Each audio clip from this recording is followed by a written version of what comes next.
बच्चों, अभी हम लोग पिछले क्लासों में गोबर की खाद के बारे में पढ़े थे। आज हम लोग पढ़ते हैं कंपोस्ट खाद। जानते हैं कि हमारे देश में पशु तो होते हैं, लेकिन केवल गोबर की खाद से ही इस खादों की पूर्ति नहीं हो पाती, तो हम लोग कंपोस्ट खाद ही बनाते हैं। कंपोस्ट खाद क्या होती है? जानते हैं कि हमारे जो फसलें हम लोग उगाते हैं उसके जो स्ट्रा होते हैं और शेष होते हैं, उसके पुआल या डंठल जो बच जाता है, घास पात है, खरपतवार है, जो कुछ हमारे बच जाते हैं, उससे भी हम लोग खाद तैयार करते हैं। जब हम लोग खरपतवार से, फसल के अवशेषों से, गोबर से, मल मूत्र से, ये सब मिला करके जब हम लोग खाद तैयार करते हैं तो उसको कंपोस्ट खाद के नाम से जानते हैं, या इसको कहते हैं संश्लेषित जो है फार्म यार्ड मैन्योर के नाम से भी जानते हैं। ये हमारी कंपोस्ट हो गया। एक टर्म आता है कंपोस्टिंग। कंपोस्टिंग क्या होता है? यानी कंपोस्ट खाद करने की जो विधियां होती हैं उसी को हम लोग क्या कहते हैं? कंपोस्टिंग। कंपोस्टिंग जानते हैं आप लोग कंपोस्ट खाद बनाते कैसे हैं? इसके लिए हम लोग गड्ढे का चुनाव सबसे पहले करेंगे। तो गड्ढा कहाँ बनाए जानते हैं? ऊंचाई वाले क्षेत्रों में बनाते हैं। लेकिन जो इससे गड्ढे का आकार होता है जानते हैं कि इसमें हम लोग जो हमारे फसल के अवशेष हैं उसको भी भरेंगे, तो ये ज़्यादा एरिया चाहिए। तो इसमें क्या करते हैं कि सबसे पहले हम लोग 9 मीटर लंबा और 4 मीटर चौड़ा और 1.25 मीटर गहरा या 60 सेंटीमीटर गहरा गड्ढा बना लेते हैं। 60 सेंटीमीटर या 1.25 मीटर गहरा गड्ढा बना लेते हैं।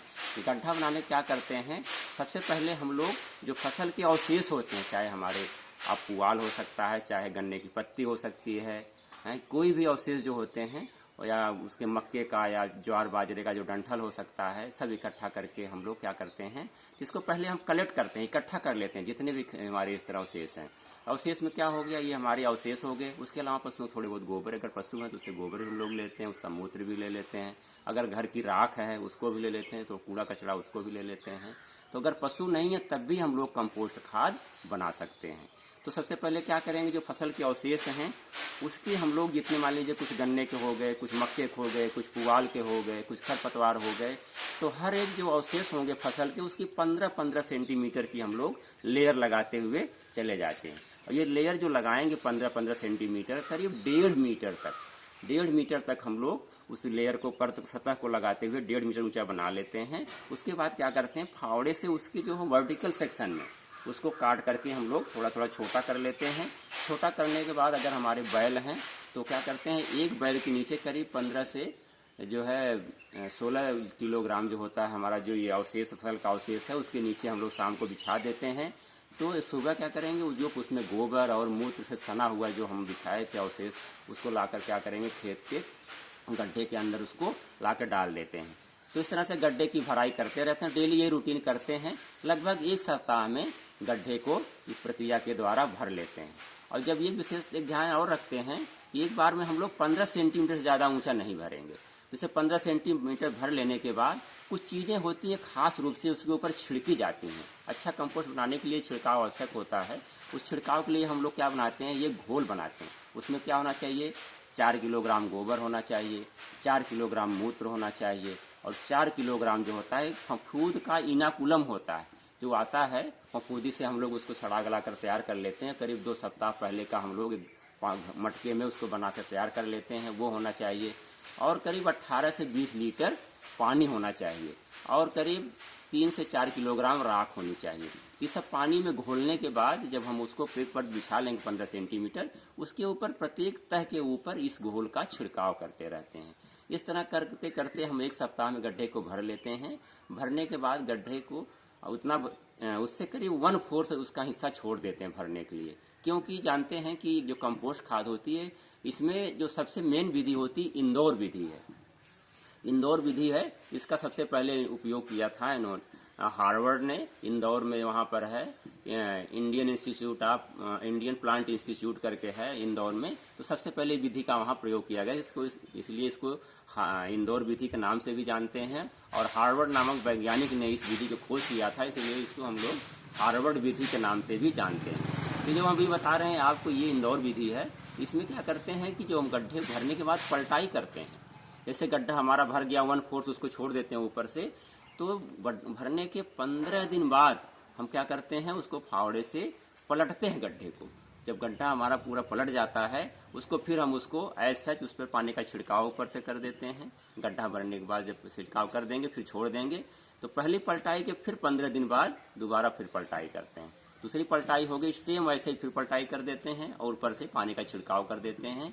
अब दूसरी जो पलटाई के बाद करीब 1 महीने बाद हम अंतिम या तीसरी पलटाई करते हैं।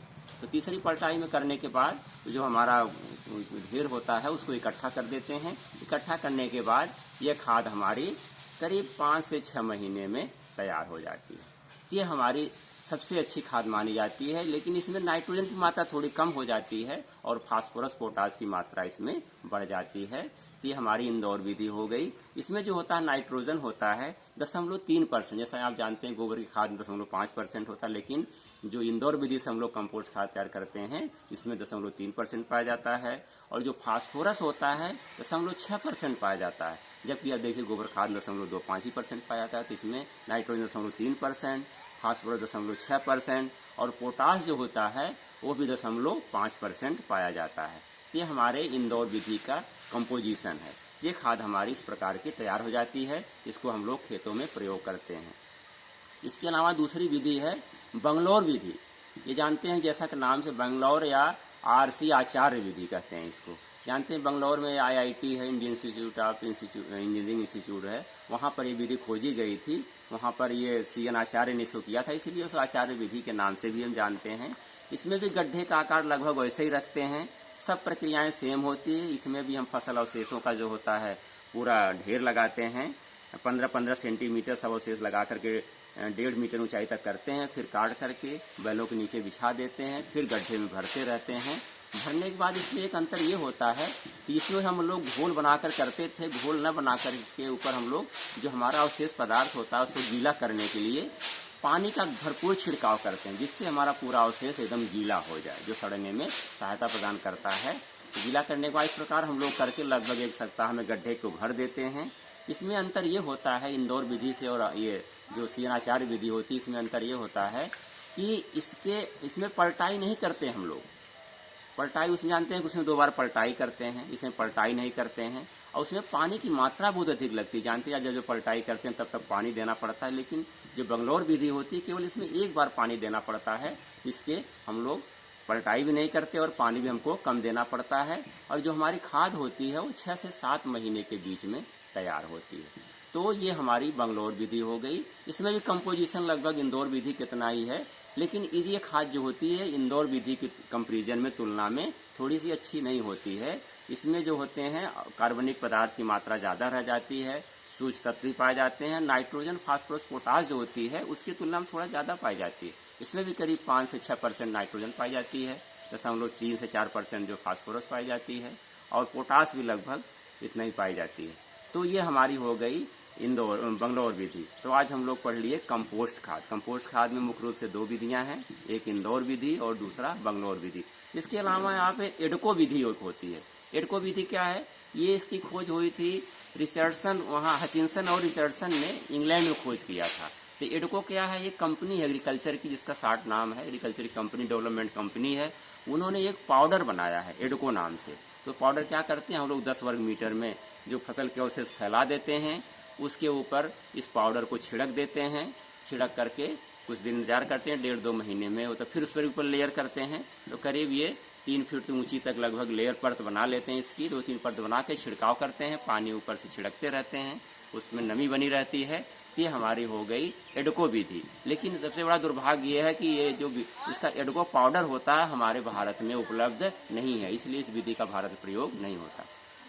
इसके अलावा एक विधि और होती है एक्टिवेटेड विधि।